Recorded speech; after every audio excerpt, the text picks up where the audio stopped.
Hello, and welcome to the 007 Files YouTube channel. And for all those who are watching today, happy Global James Bond Day. I'm recording this a few days in advance, so my apologies if something breaks today, because this video is not going to be covering it, unfortunately. Bill and David have said their respective pieces on some of this news I wanted to touch base on briefly on their respective sites on the 007dossier.com and the Spy Command. So I just wanted to, like I said, talk about some of the more recent developments as a James Bond Day primer, I guess. First thing I wanted to comment on was the Deadline article by Baz. It came out September 24th, and I don't want to butcher his last name. It's my apologies. He reported, an exclusive report, mind you, that Denis Villeneuve will embark on a search for an actor to play the world's most famous fictional spy next year when he completes production on Dune Part 3. Looking for a fresh face, and that Bond will be male, and importantly will be an actor who hails from the British Isles. And he says, quote, yes, they want a Brit to play Bond. Going to get to that in a second, which would rule out, he says, fanciful speculation like Timothée Chalamet, Glenn Powell, Austin Butler, Jacob Elordi, and others who don't hail from the UK. Before we get onto that bit of news, they're looking for someone, again, late 20s, early 30s. So he goes on to say, no, not Tom Hardy, not Idris Elba, not Henry Cavill. And also that they wouldn't begin shooting until 2027, which, we all kind of assumed. But then also the thing that got me was that they were looking at a date, possibly November of 2028 to release. And of course, he says this is all rumor.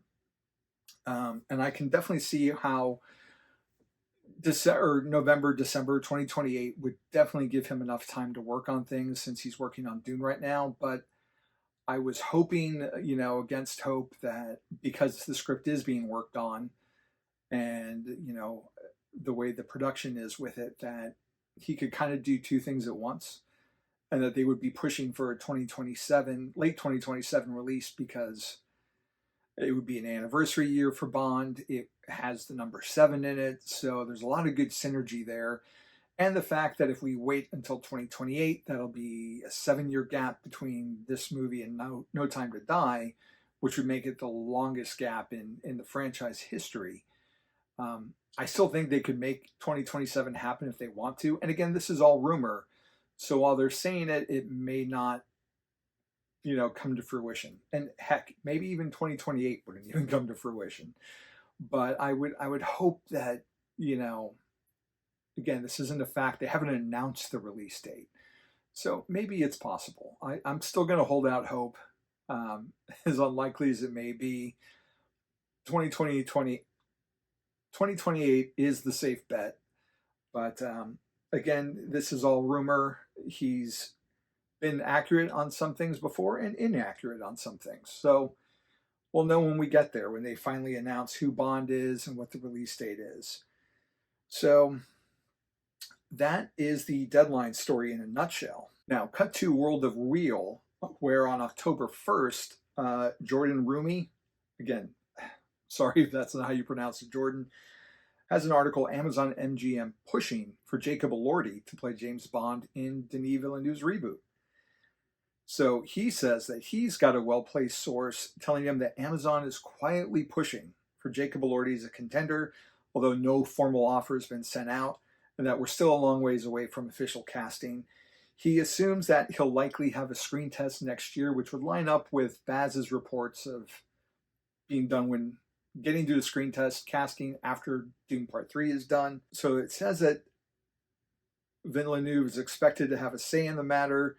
There's been no indication of pushback, and the final decision is going to be made in mid-2026. He reached out to Amazon, who had no comment. So what I like about this article from World of Real is that he acknowledges the report from Deadline's Baz about it being an unknown British actor and how Elordi would contradict that. But he's currently 28 right now, and this writer feels that he'd be a good fit for 007. He is very tall. He's 6'5", the article mentions. Also speculating that it might be an origin Bond story once again, but also that production is going to probably take off in 2027, release for 2028. So he kind of just repeats what Baz said. The things that I've seen Elordi in, I've liked him in. I don't necessarily know if I pick up a Bond vibe from him, and I haven't seen all his work, but it would be interesting. I think he would bring in a certain fan base, um, more than like say Tom Holland. I think he would be a better fit. But again, I feel like if they're looking for an unknown, or if someone on the team is looking for an unknown, Elordi brings his own baggage with it. I think he is rising and getting his own fan base, uh, more of a name at this point than Daniel Craig would be to people back in like 2004. So, it's all just speculation. If he gets the role, we'll see. Not necessarily one that I would automatically pick and be like, this guy is James Bond. But we'll never know until they show us him in a tuxedo and how he handles himself. So, last thing I wanted to touch on was an article from mi6-hq.com, and it's been all over the internet, all over the social media, that they have disarmed James Bond for their screenshots, their thumbnails for their videos on Amazon Prime, taking out any guns, yet still having the gun barrel at the end of the 007 logo. But they've altered GoldenEye, Dr. No, View to a Kill, Spectre, amongst others. Those are the examples, pointing out the fact that if you search James Bond, Pierce doesn't have a gun on the GoldenEye cover, but if you scroll down, it'll recommend November Man, where Pierce is holding a gun. So why do this for Bond? Who are they trying to market it to? I mean, you're going to figure out pretty quick the second the movie starts and you're looking down a gun barrel and someone shoots at you that there's gun violence in these movies. I got nothing. They look bad.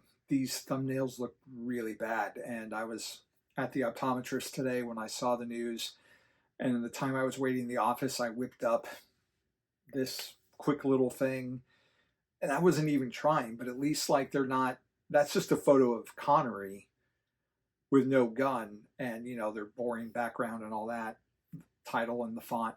You didn't have to alter, if you don't want Bond with a gun, you don't have to alter photos with him with a gun. There's plenty of pictures where Bond doesn't have a gun. I don't understand. Is that a cause for concern for the next movie? I wouldn't think so.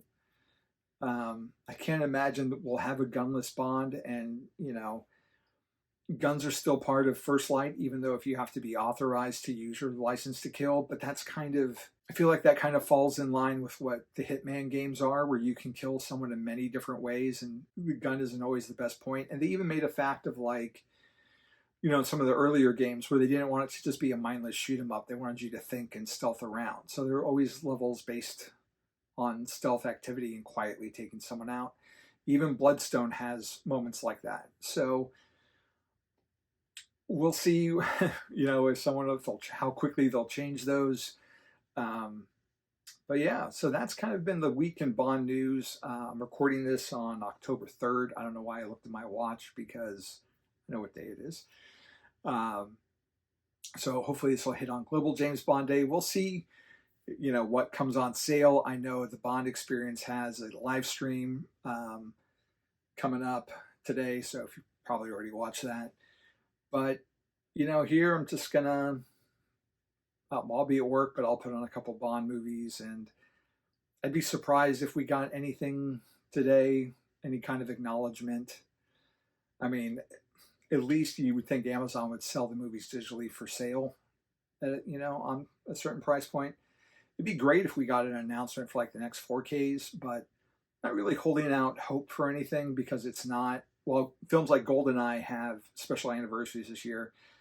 This isn't like a big number anniversary for Bond. So I would hope, we get something more major come 2027. But anyways, that's going to be it for me. Whatever you do, however you celebrate Global James Bond Day, celebrating the release of Dr. No. I hope you have fun with it. Let me know in the comments down below or on Instagram at The Bond Is Not Enough. You know, if you went and saw Goldeneye this weekend, or I know like my local Alamo has showings even on like Tuesday, I think.